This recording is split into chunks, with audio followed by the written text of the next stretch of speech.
confirmed that Manchester United will sign a midfielder this summer, maybe even two, but that does depend on sales. But who is that midfield signing likely to be? When is it likely to happen? And what is the latest on that? What is the latest on Sander Berge, Yusuf Fofana, Ugarte, some updates on those players? Matthijs de Ligt, is it on? Is it off? What's going on with the Tar situation? How is it affecting the Man United de Ligt situation? Jadon Sancho, what's the situation on him? His exit is still a possibility, but what is Manchester United's plan for him? What is the latest on de Ligt? Mazraoui, West Ham are absolutely bawling about to sign Todibo, it looks like, as well. We're going to bring you all the latest news in your 10-minute transfer roundup. So please do hit that like button. Of course, subscribe down below if you're new. And let's get into a story that's come out late this evening. Manchester United plan to sign a new midfielder before the end of the transfer window, regardless of whether any other sales are completed before deadline day. Ideally, the club would like to bring in two midfielders before the end of August, but the second player would depend on outgoings. That's been said by United District. They don't put out information of their own very often, but when they do, it is normally very accurate.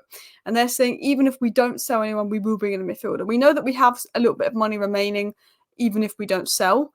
The only problem is that money might not be able to stretch for de Ligt in a midfielder. I believe we can 100% make one more signing and probably have at least 40 million left over to spend, regardless of who we sell. I just think if we want to bring in, a midfielder and a centre-back and another midfielder, you've got to sell McTominay and Wan-Bissaka. For me, Berge, Fofana, who were going to cost less than Ugarte, de Ligt and Mazraoui, you'd have to sell Wan-Bissaka and you'd have to sell McTominay pure profit because of FFP to make that happen. So they're saying, even if we don't sell anyone, we will sign a midfielder. But who is that midfield signing likely to be? Now, if I'm going to be honest, I think it will be Fofana or Berge. I think it's looking most like Sander Berge. But I wouldn't completely rule Fofana out, as we tried to sign him last year, and apparently we've actually made an approach. I heard from someone, it's not been reported by any journalists yet, but I heard from someone behind the scenes that we've actually inquired to Monaco about the possibility of getting Fofana on loan, which is a very Man United deal to do, but I don't think Fofana are even going to entertain that. So we'll have to wait what's said with that. Anyway, it was said by the Mail, Simon Jones, that Manchester United are continuing to monitor Manuel Ugarte's situation, but are exploring other options. United made initial contact over Monaco's Yusuf Fofana, who is also a target for Milan, but there was reports this morning coming out that Fofana to Milan is no longer going to happen. It's called off, and that United had open negotiations with Fofana. That was reported earlier today, but it was reported by a tier 2 source. Sander Berge and Richard Rios are also appreciated by United. So Milan, what we know is Milan calling off on the Fofana front. United have presented a project to Fofana and his agent. We know out of all the midfielders we've been linked to, Subermende's Liverpool bound, Rios doesn't seem to be anything advanced, Gerald Gomez doesn't seem to be anything advanced. Fofana and Berge are probably the two midfielders that we've had, contact with their club. It was also said by United Marketeers, who are very credible.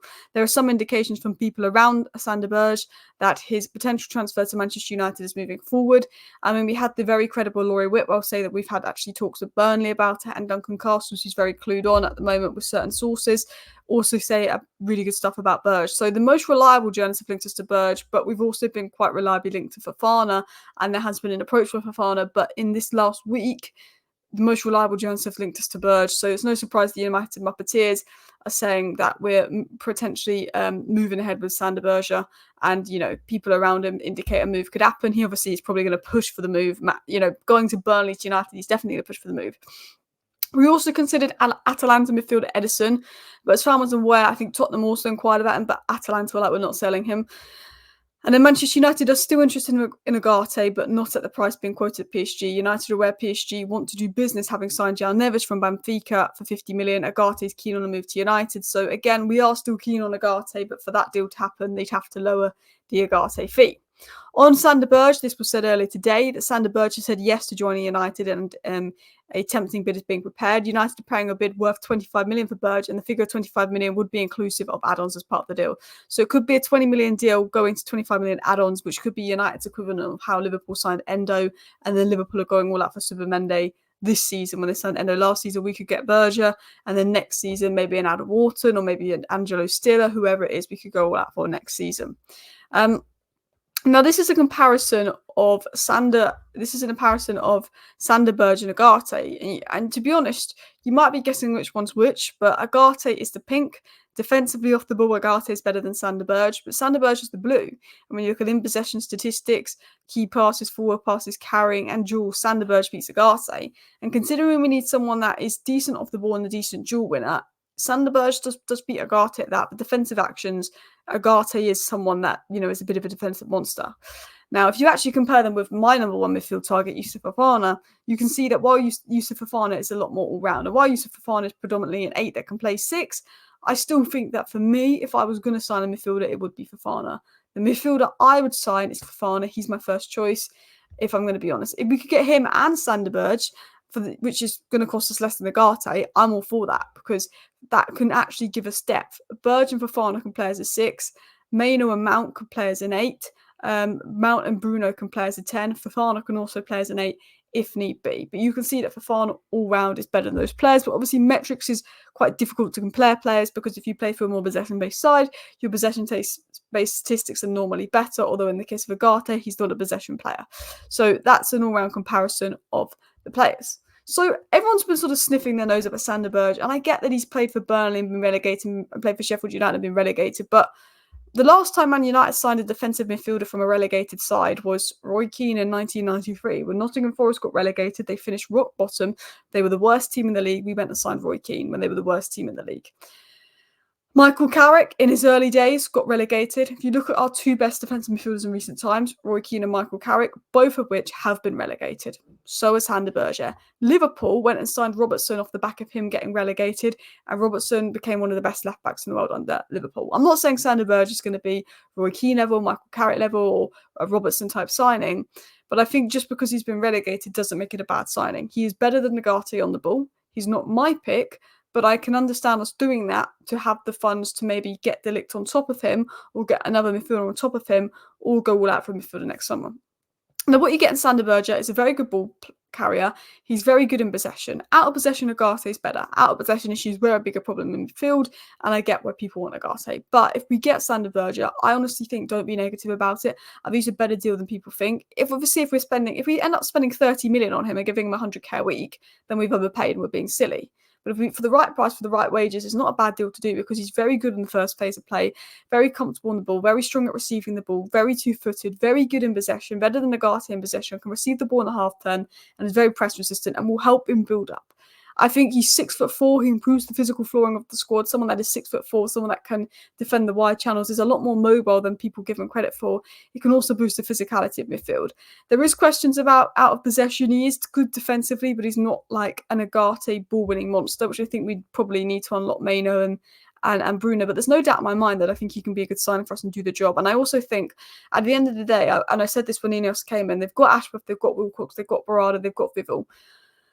They are doing the transfers now for Manchester United, and I trust them.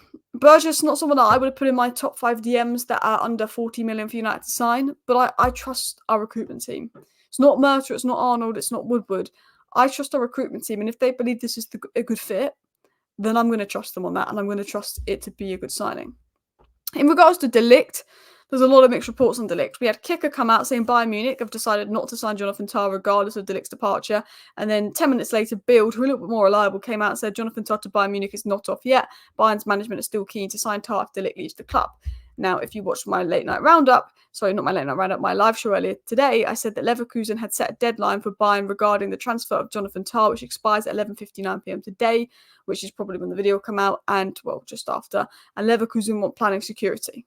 The deadline is not meant to affect the player's side, and agent Fini something. Tah wants to move to Bayern as soon as Matthijs de Ligt will join United, regardless of when in August happens. So just because Bayern don't meet the deadline today doesn't mean that the deal is off, is what Florian Plettenberg is saying, and he's a reliable source.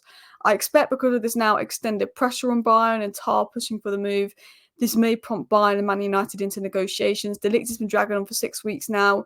I think it's about time that Man United and Bayern get some agreement in negotiations. Whether we're going to go for a DM first and Sander Berge and then wait until Wan-Bissaka sold and then go for De Ligt and Mazraoui. Maybe De Ligt's one we drag right until the end of the window, because we know that Bayern want to get rid of him. We know the player wants to go, and we know that Bayern want to bring in Tah.